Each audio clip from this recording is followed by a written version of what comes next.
परमात्मने नमः। बांधने से पहले तीनों गुण क्या करते हैं, इसको आगे के श्लोक में बताते हैं।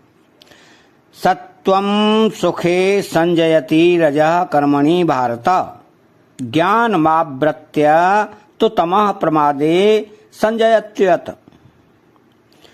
अर्थात सत्वं सुखे संजयति, सत्वगुण साधक को सुख में लगाकर अपनी विजय करता है, साधक को अपने बस में करता है। तात्पर्य है कि जब सात्विक सुख आता है तब साधक की इस सुख में आसक्ति हो जाती है।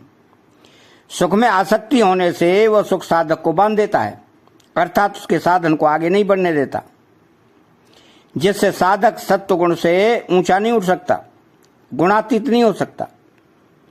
यद्यपि भगवान ने पहले छठे श्लोक में सत्वगुण के द्वारा सुख और ज्ञान के संग से बांधने की बात बताई है, तथापि यहाँ सत्वगुण की विजय केवल सुख में ही बताई है, ज्ञान में नहीं।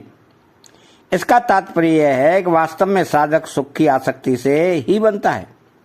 ज्ञान होने पर साधक में एक अभिमान आ जाता है कि मैं कितना जानकार हूं, तो इस अभिमान में भी एक सुख मिलता है जिससे साधक बन जाता है। इसलिए यहाँ सत्वगुण की केवल सुख में ही विजय बताई है। रजः कर्मणि भारत, रजोगुण मनुष्य को कर्म में लगाकर अपनी विजय करता है। तात्पर्य है कि मनुष्य को क्रिया करना अच्छा लगता है, प्रिय लगता है। जैसे छोटा बालक बड़े बड़े हाथ पैर हिलाता है, पड़े पड़े हाथ पैर हिलाता है तो उसको अच्छा लगता है, और उसका हाथ पैर हिलाना बंद कर दिया जाए तो रोने लगता है। ऐसे ही मनुष्य कोई क्रिया करता है तो उसको अच्छा लगता है, और उसकी इस क्रिया को बीच में कोई छुड़ा दे तो उसको बुरा लगता है।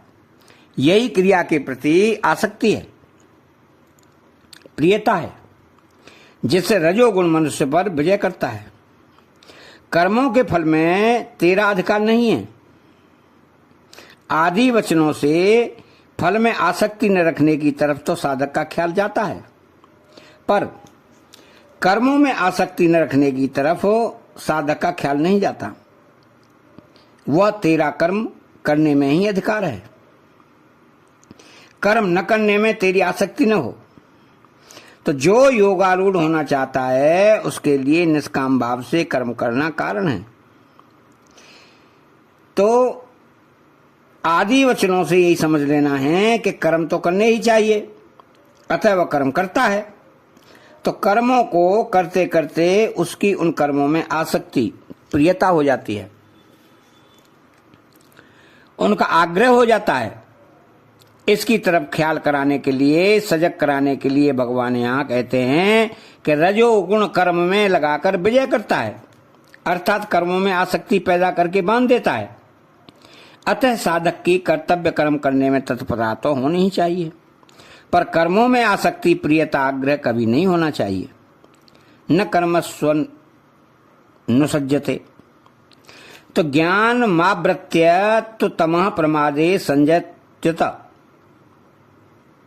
जब तमोगुण आता है तब वह सत असत, कर्तव्य अकर्तव्य, हित अहित के ज्ञान विवेक को ढक देता है, आच्छादित कर देता है, अर्थात उस ज्ञान को जागृत नहीं होने देता। तो ज्ञान को ढककर वह मनुष्य को प्रमाद में लगा देता है, अर्थात कर्तव्य कर्मों को करने नहीं देता और न करने योग्य कर्मों में लगा देता है। यही उसका विजयी होना है।